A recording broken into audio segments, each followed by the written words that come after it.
Awkward quietness while we get rolling. Hi, everybody. We're just getting our own technical difficulties taken care of here. We'll get going in just a sec.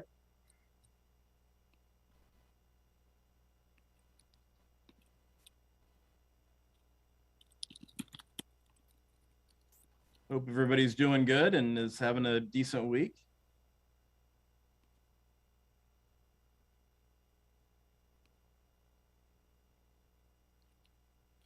I think a couple of people have messaged me saying they could not remember or locate their Zoom password, so we'll give it just a couple minutes.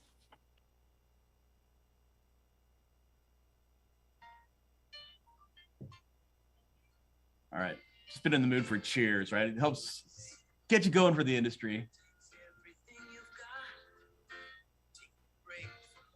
All right, Nikki, you'll be running things on your end and do it on my way.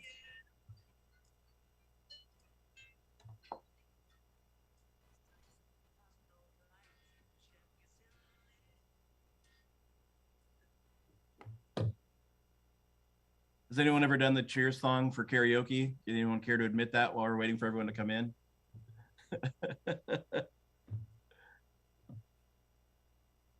Well, not if we're going to reserve. We'll wait to record before. Yeah, we're good. Yes.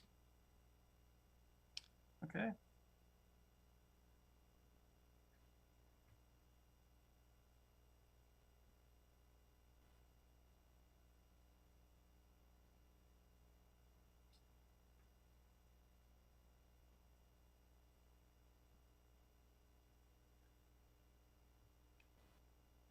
Nikki, I'm just going to kind of delay until you give me the green light and we're ready to go.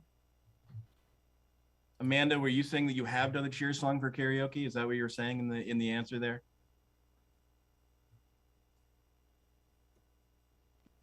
And to answer the questions about recording, we will record this and then we can send it out at the end if that works for everyone.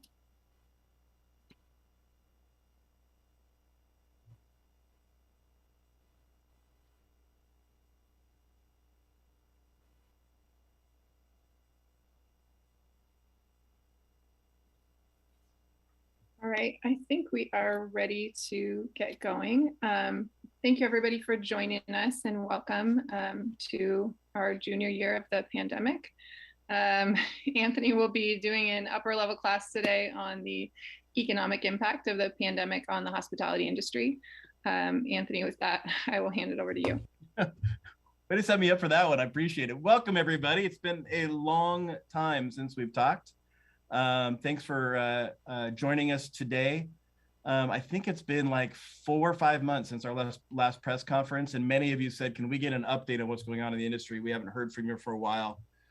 So our intent is to kind of follow through on that ask by many of you and go from there. So I want to limit my talking to about 10, 15 minutes and really be available for your questions. But in my talking points, what I do want to cover is the state of our two major industries in hospitality, restaurants and lodging. I'd like to talk about the workforce scarcity and how it's impacting the industry. I'd like to talk about a couple of the headwinds that we are facing as we set up 22. So you're kind of aware of what we anticipate the main questions and concerns of 2022 will be, as much as we can predict anything these days. And also some of the solutions we're going to be seeking moving forward. So with that, Nikki, do we have a critical mass that figured out the password issues and the other things? And can we get started? Let me start with the restaurant side. All said and done, where are we at? What happened? What are we looking like? We now have a full year of revenue numbers of COVID, and we lost $5.4 billion as an industry when compared to 2019. So I know we've been talking about a lot, but this is just Washington state alone. That's a staggering number. As you can see, this did not impact the entire industry equally. Our eating and drinking places actually on the restaurant side took the worst of it at a 54% drop in business. So it's been a really tough row. I appreciate everyone who's been talking about this and covering it. and getting the story out there so the community understand what's going on. Nikki, if you can roll forward to the next slide. Um, a lot of questions a lot of you will immediately ask is, what about closures? What's happening with closures? We saw in the first 6 months that about 2,400 restaurants closed. And when the governor closed us for the second go around, we predicted at that moment in time that an equal number would close again. And we asked for a lot of help to make our operations work. We asked we're going to need help to get through this second round so that many restaurants don't close again. I'm really happy to say that a lot of people heard our call from help, and that so many of you in the media covered it. Our elected officials reacted to support their local businesses, and Washington citizens did as well to do what they could to support their local businesses. With that, a couple of the specifics. On the relief side, we saw Congress really step up and do the second round of the Triple P. We also saw them establish the Restaurant Revitalization Fund, and I'll talk more about that in a minute. We saw our state do about over $250 million in grants. We saw counties step up and do changes. The legislature blunted the impact of UI taxes that were going to happen on the industry. And not only the governments, but a lot of private people. There was a $2.5 million grant in Seattle to support Asian restaurants. Actress Sydney Sweeney, who's from Spokane, stepped up and did local grants for supporting restaurants and homeless in Spokane. We saw a private person donate in Pierce County. Just all these local things to rally and support the industry helped. It wasn't just money. We also took a lot of changes since our call for help to make our businesses run easier. We capped third-party delivery fees. We made outdoor dining easier access and more feasible. We delayed new regulations. We did cocktails to go and allowed operators to invest in them and know they're going to move forward. It wasn't just our elected officials. We also saw a lot of people just do more. If we can move on to the next slide, Nikki. Washingtonians stepped up and ordered one more meal to go a week and really rallied around their small business side, willing to put on heavy winter coats and eat outside last winter. And in 99% of our guests showed grace and heard our call to say, please understand we're going through tough times. Please understand our 2019 expectations are not the same as they are in 2021 and 2020. And you showed us that grace and stayed with us while we were figuring out through that. Oftentimes you'll hear folks say negative news. I want to tell a little bit about a good news. We saw 2,400 restaurants close in those first 6 months. In the period after, we only saw 1,000. So while we did see 3,300 restaurants close during this time period in COVID, it's about 1,400 fewer than we expected. And that wouldn't have happened without all those changes and the actions we took to make a difference. So from the bottom of my heart and on behalf of a lot of people in the industry, we just want to take a minute and say thank you. And so how often do we get to do that, right? And be positive and be overwhelmed and humbled with the support given to us by many of you. So Nikki, if you want to move on to the next slide, nearly 1,400 fewer businesses went out of business than we expected. Even though 1,000 did, and that's a big number, it could have been far worse without the actions of our community. So I want to thank you to our community. The good news is all those changes allowed operators from a day-to-day basis, many of them, to stop the bleeding. The bad news is they did build up a tremendous amount of debt. And while Congress has stepped up and established the Restaurant Revitalization Fund, and that's great, it only provided enough money to fund about less than half of the restaurants who qualified. So many of our restaurants are still carrying that debt. And while they're surviving day to day, they're running out of time to pay the debt back that they incurred during that really bad time frame. And so we'll talk more about that race against debt as we talk about our headwinds. Let's talk about lodging. For all our talk about restaurants, and a lot of you have been great about covering it, lodging's actually been hit the hardest of all the industries within hospitality. Moving over to the next slide. Lodging has lost 62% of its business, right around a 62% drop. Just a horrific impact. And you can see it wasn't just in the King County area and around the convention center, it was around the states where they just saw huge losses in trying to operate their businesses. I think it's really important that if there's a lot of questions and we could talk about this today, is a lot of the lodging impact has not been talked about as many as the other industries. And because of that, they've not had the target relief or targeted support to date, despite the huge impact that they've had. The other big thing in lodging is they continue to struggle, where many of the industry's businesses are getting closer to catching up. In this past November, which is the latest month we have full data on, they're still down 17%. Seattle's still down 30% when compared to the same time frame in 2019. They don't just have a debt issue, they have this continuing burden issue that they're struggling to deal with on the lodging side. I think that's on us as an association to not better explain why lodging is different. And then while a lot of us can easily look and see businesses being shuttered in other industries, much of what happens in lodging is behind the scenes. And closing is a much less feasible option, which is usually that visual cue to say, hey, what's going on with my local operator? The big part of that is because the capital investment in lodging is so much higher. The property is really their major cost, and they can't physically close as easy as other industries can. And closing doesn't stop the bleeding as much because the majority of their costs are fixed. They're still incurring those costs.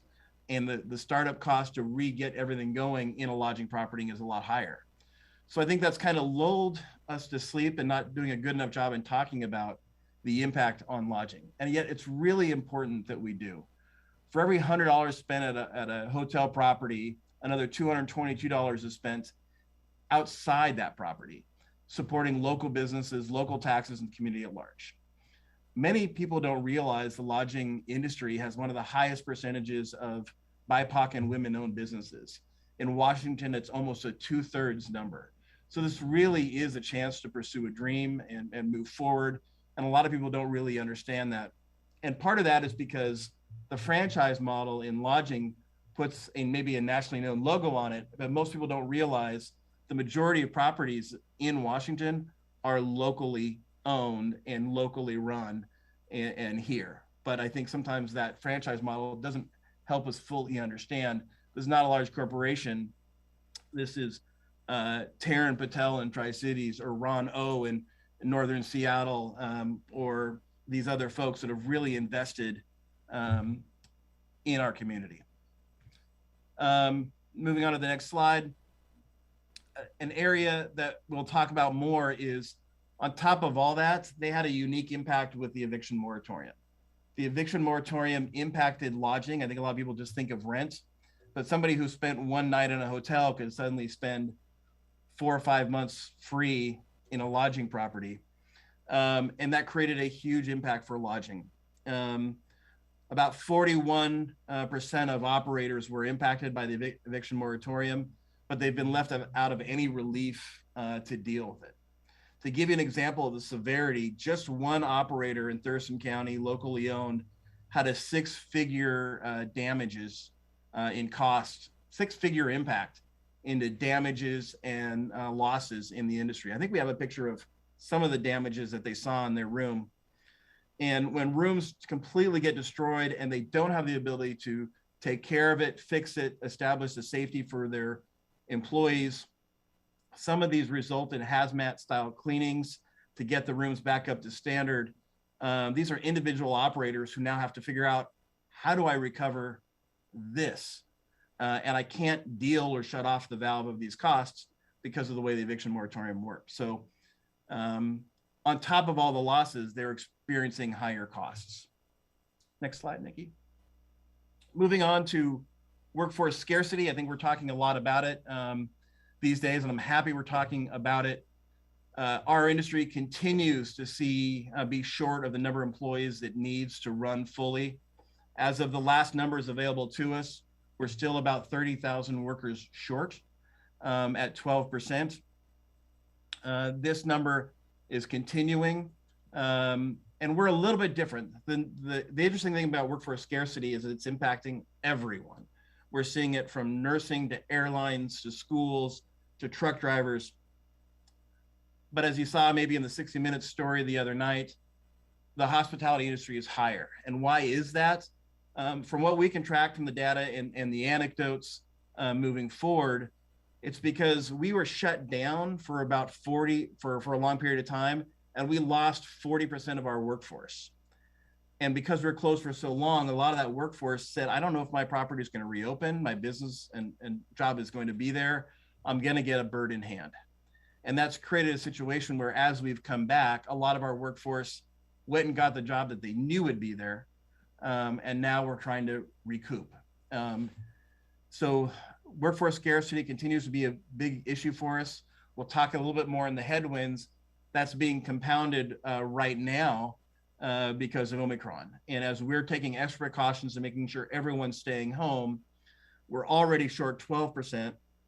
Most operators I'm hearing from, if you want to roll forward one slide, Nikki, is that Omicron makes it another 15 and 20% higher. And while that number is similar to other industries, around 15% workforce shortage, that's on top of the 12% that we're already facing in hospitality. Other challenges, I did talk about the debt race. You are going to see some of your favorite businesses open and jammed on a Saturday night, and then drive by them on a Tuesday afternoon and say, what happened? And the reality is the people that they owe money to because of the debt race are saying, enough's enough. We just had a member in Bellevue last week have its landlord say, if you can't pay us what you owe us from 2020, we're going to go ahead and shut you down. And that happened, even though they've been caught up on their rent for the last several months.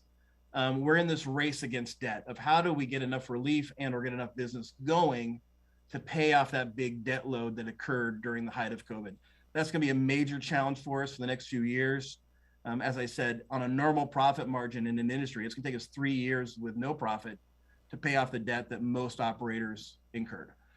I will talk more about how we can face that during solutions. Like everyone else, we have the ongoing challenges of COVID. We're going to be continuing to work on that. We're going to always pick safety first and choose to do safety in spite of the costs. But that's going to have an impact on a lot of other things we do from being able to serve our guests. So that's the call for grace is going to continue to be there. And like a lot of the other things you've heard, the cost of goods is becoming an issue as more and more of our products are becoming more expensive for us to buy. And how do we pass that on? How do we charge? How do we deal with that? Will be a major headwind for 2022. And the supplier shortages are continuing. And the inability to accurately predict week to week which products are going to come in the back door, how they're going to be there, how do I change my recipes, how do I communicate to my guests that my supply of maybe this week it's chicken wings and next week it's ribs didn't show up at the back door. How do I make sure that I'm running and clearly communicating to my guests of what's happening to me? So those are some of the major headwinds that we're going to face in 2022. The solutions we're going to talk most about is relief that helps us dig out. Relief from Congress in fully funding the Restaurant Revitalization Fund is a top priority. Working with our state legislature to try and reimburse those costs that occurred from the eviction moratorium on top of the loss of businesses we had. Other forms of relief that might come out, we're going to be open to seeking and try to help people deal with. This relief is different than the relief we saw last year, which is help us keep our doors open because we're bleeding today. In many of the cases of relief we're seeking now, it's help us dig out so we can move forward and deal with what happened to us last time. So the tone and the reasons for the relief is a little bit different than 2021. And lastly, we're still dealing with a lot of things moving forward we're calling on lawmakers, communities, individuals. Let's work together on solutions that work. We know that COVID cases continue to rise. We heard from the governor the impact on hospitals. We want to be part of these solutions moving forward. How do we help? How do we communicate? But let's focus on the things that we work. We're learning lessons. The number of outbreaks that have occurred in our industry is way down. And we've gone from one of the top 3 places where outbreaks are occurring to dropping almost out of the top 10. And that's because we learned all these lessons of how to operate safely. With that, we've also learned some of the things that don't work. So the things that we saw in like Port Angeles and Port Townsend on requiring vax cards did not inspire more vaccinations in those communities compared to what was happening in other communities, nor did it reduce the spread of the virus compared to what was happening in other communities. So if the solutions don't work, let's work on the things that we know will. And as we learn lessons, let's work on learning the lessons, adopting, brainstorming, working together, and moving forward. So that's a lot about what we hope to be pursuing and work with our community moving forward. I think I might have exceeded my 15 minutes, so I better stop talking, Nikki. Anything I missed or I went so fast that no one understood, I should cover before we get into questions. Okay. With that, Nikki, let me know if anybody has a question on the things we've covered. So for any questions, please indicate in the chat that you have a question and I'll call on you in order. Joey Thompson has a question. Hello. In the numbers you shared earlier about lost revenue, I saw that mostly went through the first quarter of 2021. You know, can you talk a little bit about what recovery has looked like in the last few months? And then again, kind of expanding on the issue of debt, kind of painting a picture with numbers perhaps of what the average, you had that average of I think 160,000, but can you talk a little bit more about what each restaurant, the average restaurant might be facing? Sure. And Joey, after I go, I'm going to pause and make sure that I've answered your question. So if I'm off track, you'll have the chance to get me back on track here. Let's start with what have we seen since these numbers come out? These are the latest revenue numbers we've got from the state and Department of Revenue. So they're hard figures that capture what we know. What we saw through the summer, and actually you said the last 2 months, so I'll start there. We were actually having a good start to the holiday that really dropped off at the end of the December. And that had a major impact on the industry for a couple of reasons. One, for many in hospitality, those last 2 weeks of December are where you make everything to help you get through the upcoming quarter. So the holiday season, Christmas parties, celebrations, New Year's are a time where you really want those 2 weeks to be great. As a kid, I grew up in the restaurant business in the Puyallup area. I was like the only kid in my high school who prayed for no white Christmas, no snow during the holidays, because I knew that my family was going to have it tough if we got wiped out because of snow and people stayed home. It would be really tough in January, February, March, while there wasn't the typical revenue and volume there. We lost those last 2 weeks of December, both weather and then the start of the Omicron impact and the other things going on. So the numbers aren't out yet because it's still relatively new, but anecdotally, it's going to be a tough hit for the industry because that should have been the time, those last 2 weeks, for a lot of people to get healthy, and they went exactly the other way. And that kind of business doesn't come back the following week.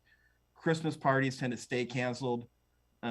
People getting out for the holidays and traveling and eating while shopping don't necessarily say, oh, we'll just come out next week. So the numbers will come out more as we start getting them in the few months, but anecdotally, that's a really tough hit.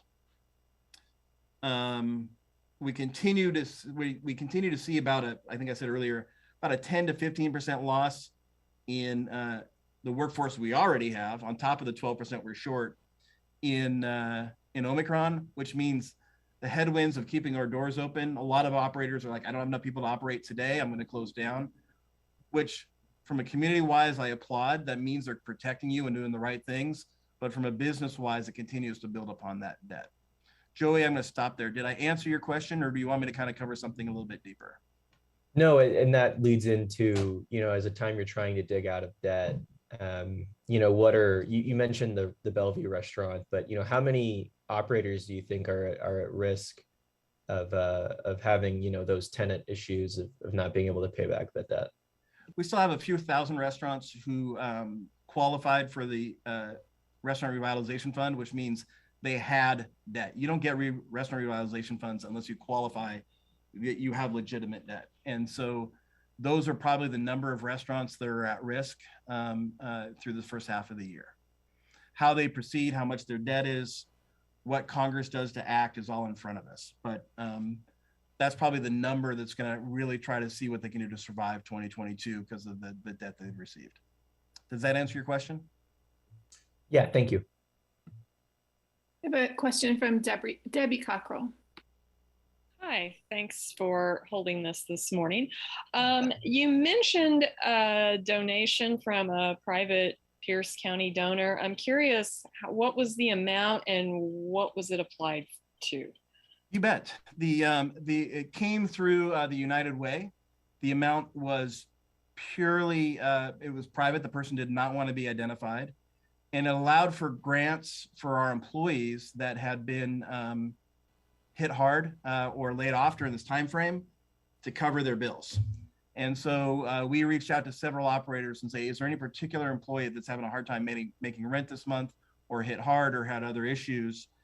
And we helped distribute, with the help of United Way, who was fantastic for helping us facilitate this, money to individual employees so they could keep going and so they could keep being part of our industry and meet their bills. So I can get you the total numbers, Debbie. Just in the moment, I don't have them off the top of my head, but we do have them because we helped facilitate and identify employees that particularly were struggling. And it was really awesome to hear the operators be part of giving a check over and saying, we love you so much. We know you're hurting here. And that doesn't happen without the support of our community. But Debbie, if you follow up, Nikki, if you can make sure to remind me, we'll get the specific numbers on how much that was and how many individuals got helped. And we can go from there. Does that help, Debbie? Yep, thank you. Do we have any further questions? Oh, Ryan Harris has a question. Hi, good morning. Good morning. Anthony, I'm just curious, because we're expecting, and this of course is based on, disease modeling and projections, because we're expecting the Omicron wave essentially to come down nearly as fast as it's gone up. Do some of the businesses, that are being impacted by it now expect to be able to weather the storm if we're only talking a few weeks? Like, what do you expect the impact of that quick recovery from Omicron to be? Great question. Let me just repeat it back so make sure I get it and give me a second to process the question. What is the industry, and what I hear your question to be, Ryan, is what is the industry anticipating the recovery to be like from Omicron, given that the current projections are that the number of cases might drop really quickly? Is that essentially your question, Ryan? You pretty much nailed it, yeah. Okay. I would say I'm cautioning the industry to be cautious. Omicron is relatively a brand new virus. It's a strain, it's a variant, obviously, but we're learning a lot about this as we go. So I think don't lose hope, but operate cautiously. And I think the things that we're trying to encourage the industry to do, a lot of our operators went out and bought cloth masks to make sure that our employees had masks. We're learning that the cloth masks are not as effective against Omicron as they were against Delta and the original variant. So we're trying to encourage everyone and be working with the health departments to try to get small businesses, either a K95 or a surgical mask, or the ones that they're recommending are more effective. We're encouraging our industry to help get the word out to protect our hospitals and operate safely. And so if you have to close for a day because you don't have everyone there, that's better than putting people at risk. And so I think there is optimism that come mid-February or hopefully by Valentine's Day, we can be in a different place. But it's also a new variant. There's a lot we don't know. And so proceed with caution, I think, is that balance of hopeful cautiousness. How's that? Is that a phrase I can coin? Hey, I work in radio and I make up words all the time, so you All feel right. free. Sounds good. But I do think people recognize, and I think even the governor's press conference yesterday, right? The governor's press conference was on not on how we restrict businesses, but on how we support the hospitals and our heroic people who've been going on through so much in the medical field. I think that's an indicator of where probably the focuses are going to be, and what we needed to get through this. So I think people are hopeful, but I'm asking them. There's a lot we don't know yet, so don't proceed with caution. We have a question from Amanda Rowley, and then after that will be Ruby DeLuna. Sounds great. Anthony, I was wondering if you can maybe help me better understand, maybe with the debt that you talked about, specifically with lodging being impacted the most. Can you help me understand maybe what can be done now to help with that? Or are there still grants available? I know you mentioned looking at forward thinking for solutions, but is there something that can be done now to help with that? One, I think we're trying to call attention to it so we can come up with solutions. We'll be open to all of them. That being said, there's 3 that are top of mind, but it doesn't mean that we can't approach this differently by working together. One is immediately help the lodging properties who had that really high damage dealing with the eviction moratorium. And we're going to be introducing legislation to allow lodging operators to show the expense and the impact and the damages caused by that, and hopefully seek relief from that. And so we're putting forward a bill. And I don't think we have a number on the bill yet, but we're really hopeful the legislature will take that up and help lodging deal with that. On the federal side, the Save the Hotel Jobs Act is a top priority for the American Hotel Lodging Association. And we're hopeful that Congress will look at including them in the actions that they're doing there. And if not that, the other kind of loan relief or loan extensions are the other things we can do through congressional action. So all areas that would come to mind immediately. But like when we started approaching restaurants and how we have to help, how can we help? We're going to be open to hearing from elected officials and others on, if not this, then what can we work on together? But immediate, the legislature can help us with the eviction moratorium relief, and Congress can build some momentum around the Save the Hotel Jobs Act. Can the community, thank you for that. And can the community do any significant part in helping? Great question. I think one, let me tell a little bit of a good news story. In the second half of this year, I guess kind of in the July to September timeframe, a lot of people went out and saw things within Washington. And so we saw some good occupancy numbers in outlying areas and people supporting Washington businesses. So if you need a chance to get away with a weekend, I know lodging operators are doing a lot to protect their community and see a place here in Washington. Explore Washington a little bit before you get really excited about your next vacation. The other thing is we've got a new brand here in Washington. The Washington Tourism Alliance rolled out the brand new Washington State of Mind branding. And we're really hoping people explore our own state before they really start getting excited about going out of state. So whether you get to Walla Walla and see wine country, or you get up to Bellingham and see the whales, or you get out to the coast, or as we come back in Seattle, get back downtown and supporting those things. So when you start making your plans for spring break and otherwise, think about how we can do it right here in Washington. Thank you. And Spokane. Got to get out to Spokane. Yes, thank you for that representation. I should lead with that, man. Yeah. Thanks. Ruby, go ahead with your question.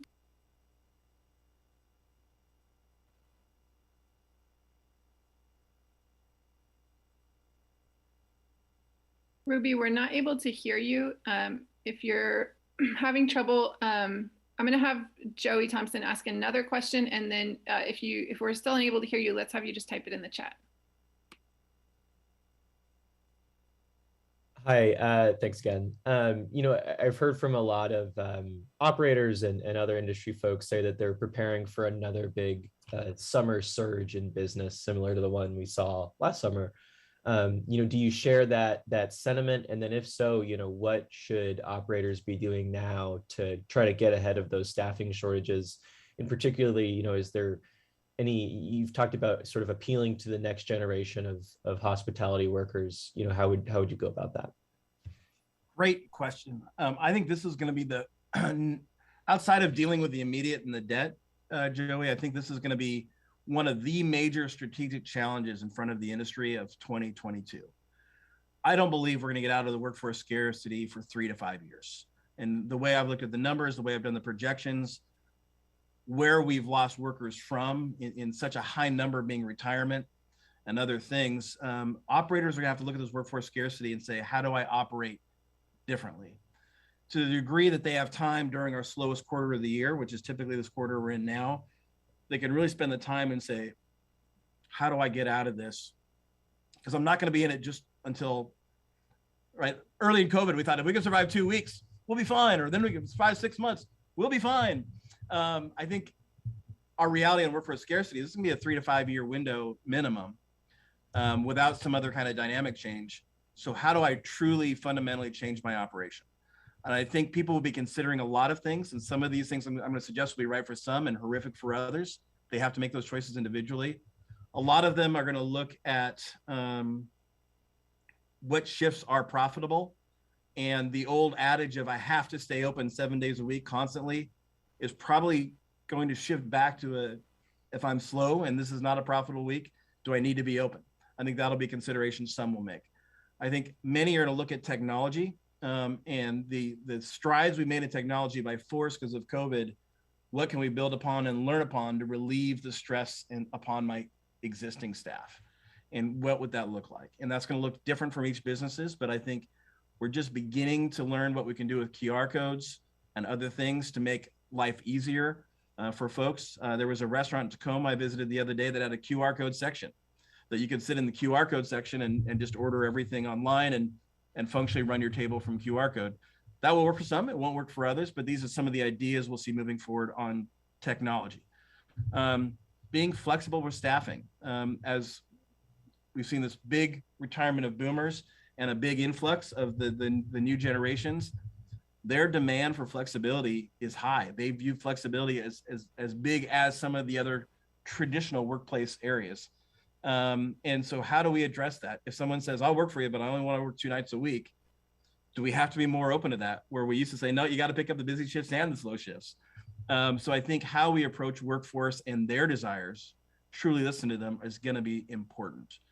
I also think how we can make a more efficient use of our business is going to come out there. So whether it's ghost kitchens, whether it's more to-go dining, better understanding how to run that. We did it. A lot of operations did the to-go and the third-party delivery by duct tape because they were learning it really quickly during COVID. How does it really become a functional, professional part of our business moving forward so we can be more efficient with the employees we have when we have them? I think those are all some of the solutions that people are going to be strategically thinking about in this next quarter. There'll be new ones that I'll say, dang, why did I think of that? But those are some of the things we'll be facing. Did I answer your question, Joey? Yes, thanks so much. Reason for hope, and I'll be positive, is we did see people come back this summer. I think a lot of industry analysts were worried that people were going to stay away from hospitality because they were nervous and this might have a longer term impact. We saw quite the reverse of that. We saw people saying, I miss being part of my community. And if I'm going to work from home more often and home life's going to be more often and less socialization, restaurants, lodging, getting out, these have got to be key cornerstones for my life. So I share optimism for summer, but I think it's going to have to come with a strategy of how do we deal with less workforce when we get there. Yeah, go ahead, Nikki. Yeah, I have Ruby's question. She is asking specifically what type of relief you're seeking to help businesses dig out of debt. On the lodging side, specifically, we'll be seeking the reimbursement of the eviction moratorium, documented costs and otherwise that lodging experienced during COVID. On the congressional side, backfilling the rest of the restaurant revitalization fund and getting some movement on the Save the Hotel Jobs Act. Congress can go a long way in that area. And then in the communities individually, to the degree that you can understand the things you've done to help operators move forward, if you can continue to do outdoor dining, if you continue to do some of the things you step to help people out, to help them get ahead of debt, that will be very helpful. And then to a degree, we can understand a lot of the things we might want to do from a policy or otherwise standpoint, give the industry more time to get out of the hole that it's in. I think those are all things we can consider. Did that answer your question, Ruby? Yeah, Ruby. Yes, she did. Do we have any other questions? I don't see any indications in the chat, so just want to do a last call.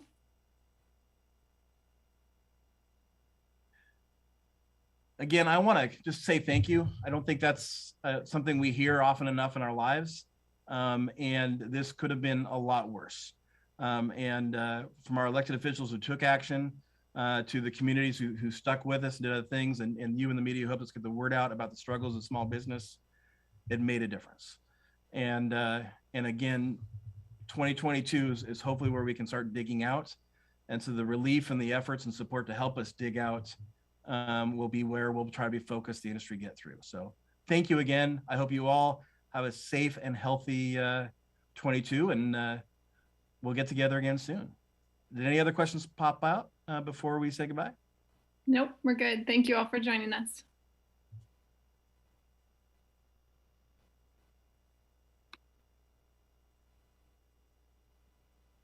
Recording stopped.